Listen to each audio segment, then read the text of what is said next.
The 17 News at Sunrise podcast is brought to you by Clinica Sierra Vista.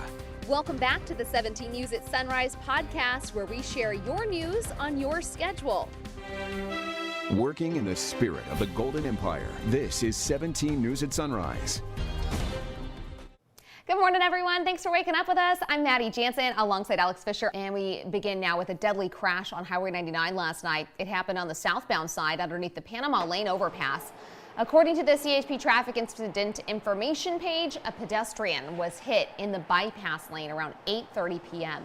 The coroner was called to the scene shortly after. It's not known why the pedestrian was on the highway to begin with. And about 10 minutes after that accident, there was a major injury crash on the opposite side of the freeway in the northbound lanes, also near the Panama Lane exit. According to the CHP, a car slammed into the back of a semi-truck. The driver of the car was taken to the hospital with major injuries.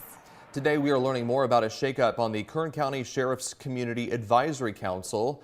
3 members, including its chair and co-chair, have resigned.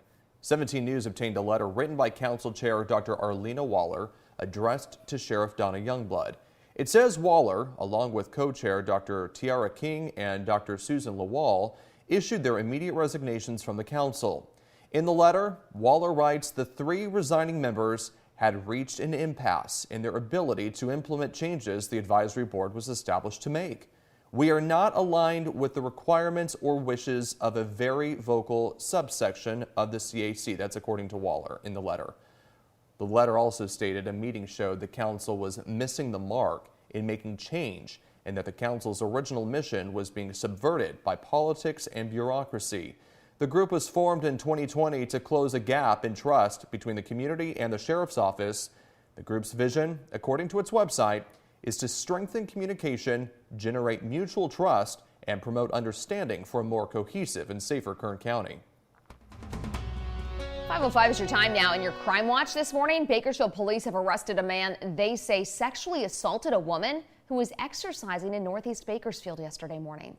According to police, she was in the area of Panorama Drive near Morning Drive when she was attacked from behind and assaulted.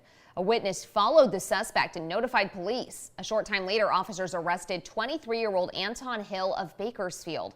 Hill was arrested and booked into Kern County Jail on suspicion of false imprisonment and attempted rape. A man is in the hospital and a suspect in custody following a shooting near a Starbucks in Shafter. Police say a fight broke out yesterday around 9:40 on West Lerdo Highway near Shafter Avenue. Officers say the suspect pulled out a gun and shot the victim in the head. 17 News spoke with family members who identified the victim as Javier Munoz. They say he is currently in critical condition. The name of the suspect has not been released. 5:06 now. 4 teenagers are under arrest this morning, accused of stealing more than $250,000 worth of alcohol from several Rite Aid stores across Central California. The 4 teens were arrested yesterday in Bakersfield following a traffic stop on South H Street.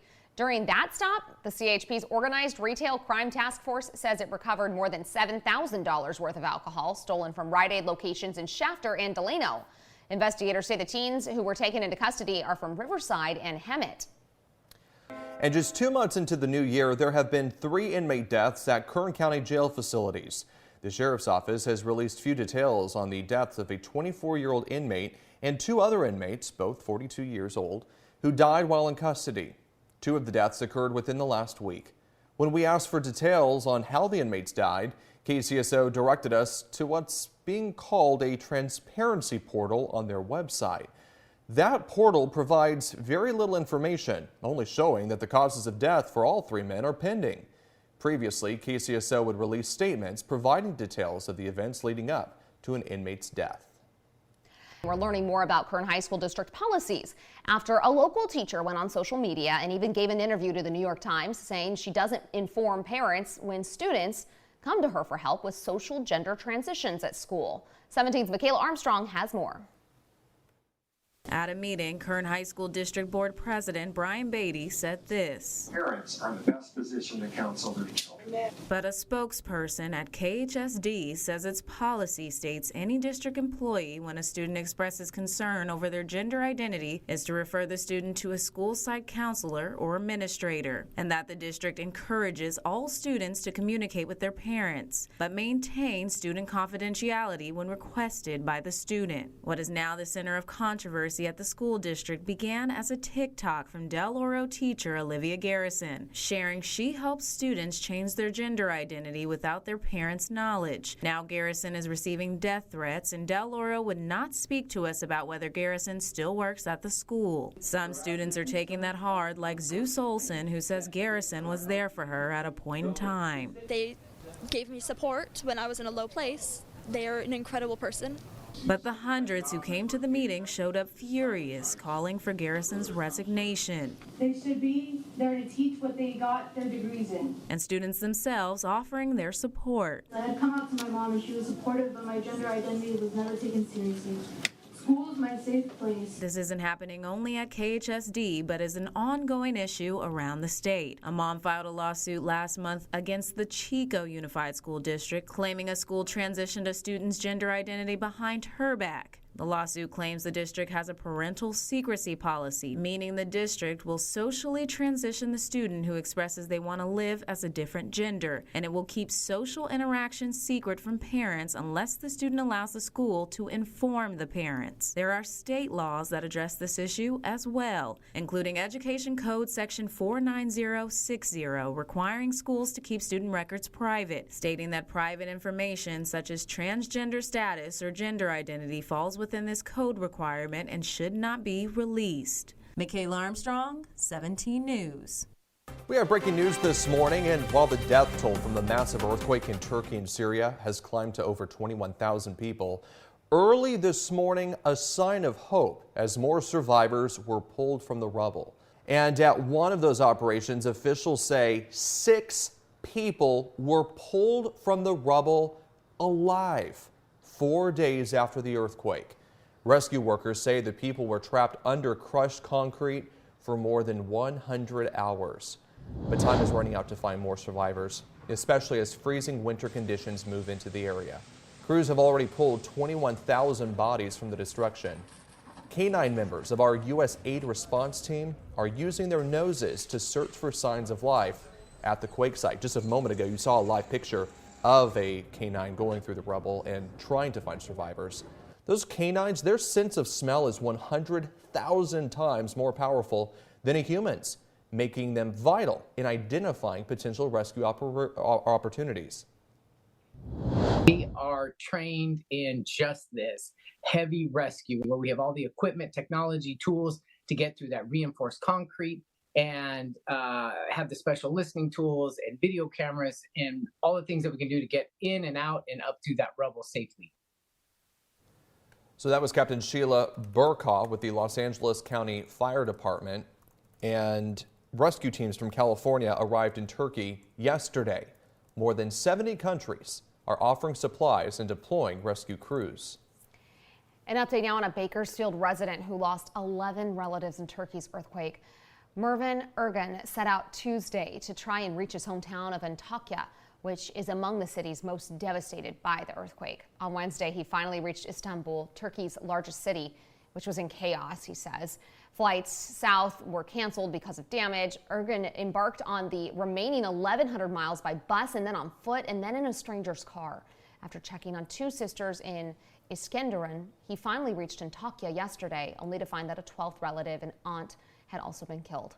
Ergen has joined the recovery effort at the building where his sister's husband, and their 3 children lived on the first floor. All are presumed dead. In other news, the U.S. State Department has released new details about China's surveillance balloon that was shot down off the coast of South Carolina last week. A senior State Department official says the balloon was operating with electronic surveillance technology capable of monitoring U.S. communications, adding it was a part of a sophisticated effort to spy on more than 40 countries across 5 continents. Meantime, the House voted unanimously yesterday to condemn China's surveillance program as a brazen violation of U.S. sovereignty. Bakersfield Congressman and Speaker Kevin McCarthy criticized the Biden administration for not shooting down the balloon sooner. Amid rising natural gas prices and sky-high utility bills here in the Central Valley and across California, Hanford Congressman David Valadao speaking out and coming down on the Biden administration. Valadao's continuing to hit back at President Biden's State of the Union address, which Valadao called divisive. This time he's turning his criticism to the president's comments about energy and gas prices. During his address, the president told the nation that under his watch, energy bills and gas prices are going down. This is not true for my constituents. Over the last few years, my office has received countless calls from people whose natural gas bills have tripled due to the high price of natural gas in California. These are the same people who over the summer were paying over $6 a gallon to drive to work or to take their kids to school. These energy prices are crushing working class families in my community and across the country. This comes as the California Public Utilities Commission held a hearing earlier this week to discuss that spike in natural gas prices, contributing it to factors such as cold weather and increased demand with issues in pipelines. Governor Gavin Newsom called for a federal investigation into the rising costs. Also on the House floor, Valadao came down on the president's comments that we are going to need oil for, quote, at least another decade.